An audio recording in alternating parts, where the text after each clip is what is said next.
This week I will be doing something different. There is stuff on my mind that has been bothering me for a while, and I just want to talk about it for a few minutes. Topic number 1. You are the problem. Anthem, Fallout 76, No Man's Sky, Atlas. What do those games have in common? They are broken messes.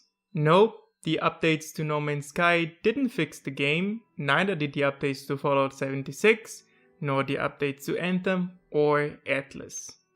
It doesn't matter how many updates the devs bring out, those games will always be giant catastrophes. 2 of them have predatory monetization, and the other 2 could be accused of false advertisement, and I wonder how they got away with that. But I guess that's the power of money coupled with the ignorance of lawmakers towards the games industry. But that's a topic for another time. I want to talk about you. Yes, you, the viewer. Tell me, did you pre-order any of those games? Maybe bought it on day 1 and played it, and even though it was boring and broken, you kept playing? Well, you are kind of the problem, or at least part of the problem.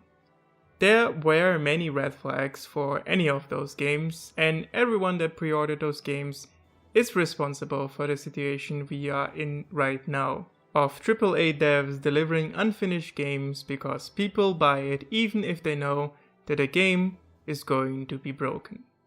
Is it scummy to sell you something completely broken? Yes, I think that is no question here.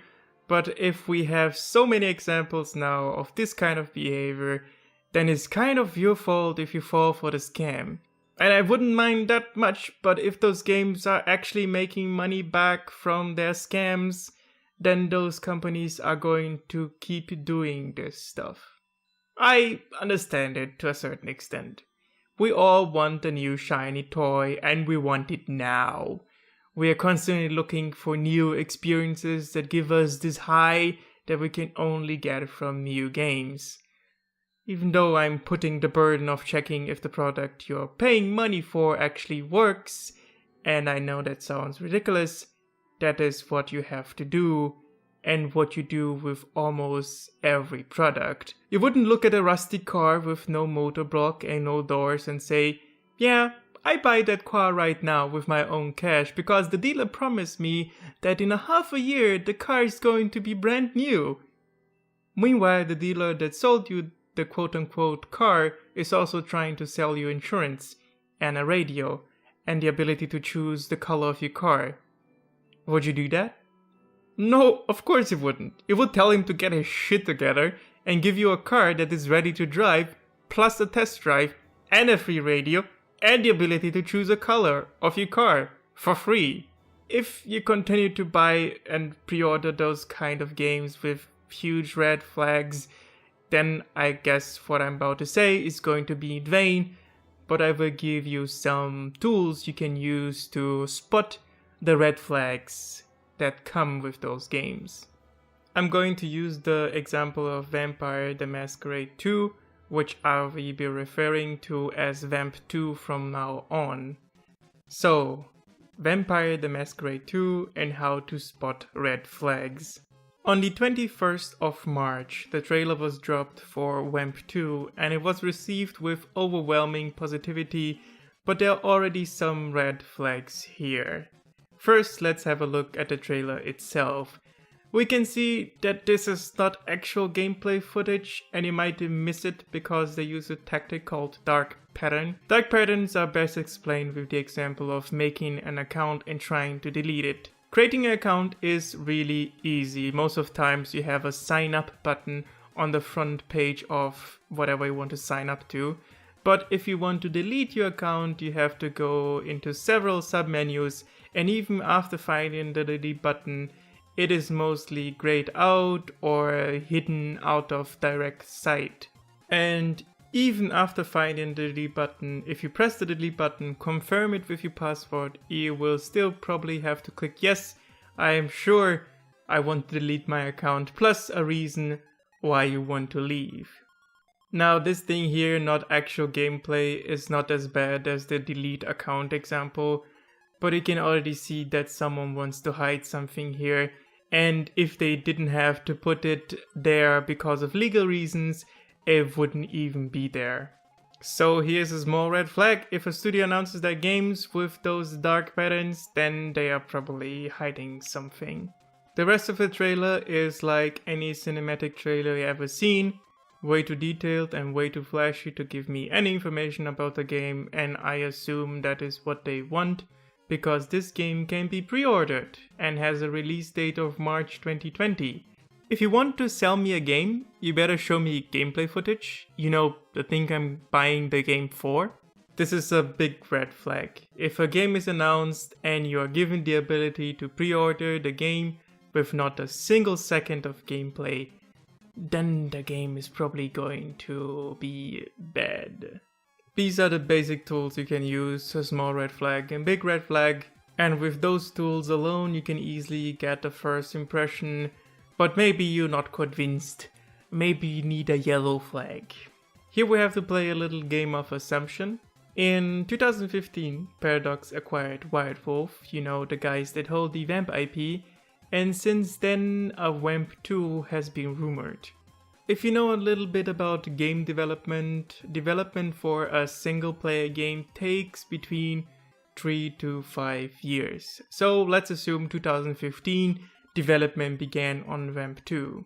2015 I would assume was mostly pre-production and team building. You know, getting the people, knowing what you're actually doing, maybe building a roadmap, a project plan, and so on.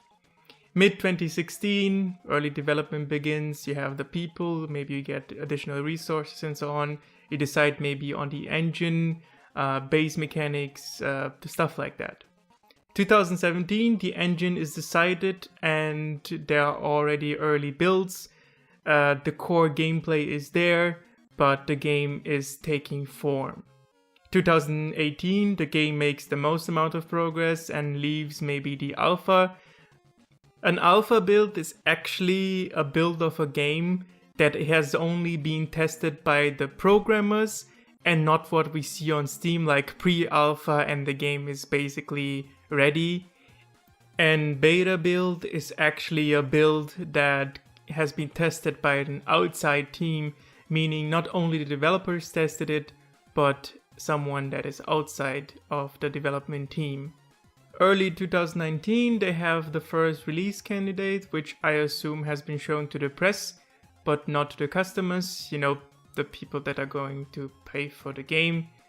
Anyways, then I would say they have a whole year to polish this game and have an actual release candidate that can actually be sold to the public. Unfortunately, I don't think that is how it went.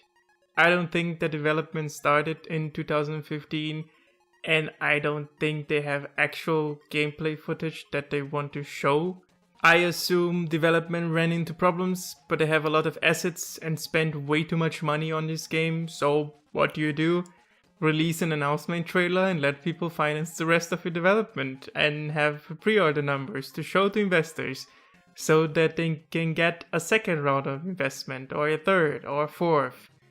You can already see where I'm going with this. These are assumptions though, but I have seen this many times, so just take whatever I say with a cup of salt. And this is the yellow flag. Make a little bit of assumptions, read a little bit into it, know a little bit of game development, and you will see yellow flags everywhere. There have been some comments from the devs about something politics, but you know what? At this point, I don't read a white flag to know that this game is probably going to be bad. I hope it's not a bad game. I hope it's going to be great, but I can already see that it's going to be bad. And if it's good, I buy the extra special edition for $200. But before March 2020, I only see red and yellow flags. I still have a whole script here about other topics that I actually want to talk about, but I don't think they fit together very well. I tried to bridge them with some cool bridges, but they are not really working. So here's where I'm gonna end this video. there will be no interview or review this week because devs are difficult to come by, and I'm just trying to get in with a lot of devs, in contact with a lot of devs at the same time. I have constantly 5 to 10 devs contacted. Most of them don't respond because their companies just failed and they never bothered to update anything. So yeah, that is what I've been doing. I have scripts written down for many games. I have talked to a few devs in the background, email or Twitter. Reviews and interviews are coming, but they will be a little bit slower. I am happy that I could talk a lot of devs before, but it's slowing down. That's what I want to say. It's slowing down.